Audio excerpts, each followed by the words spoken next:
Welcome. In today's video, we'll guide you step by step on how to make Facebook videos start without sound. This quick and simple process will help you enjoy a quieter browsing experience. Let's get started. First, open the Facebook app on your mobile device. Once you're in, look towards the top right corner of the screen. You'll see three horizontal lines, often referred to as the menu or hamburger icon.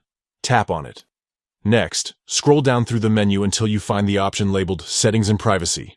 Tap on it to reveal a drop-down menu, and then select Settings. Now that you're in the Settings menu, scroll down until you reach the section called Preferences.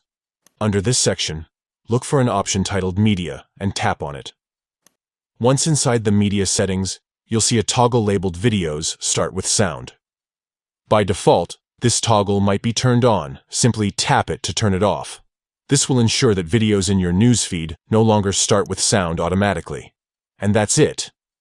With just a few taps, you've successfully muted auto-playing videos on Facebook. Now, you can scroll through your feed without worrying about unexpected audio interruptions. If you found this guide helpful, don't forget to share it with others who might benefit from it. Thanks for watching, and see you next time.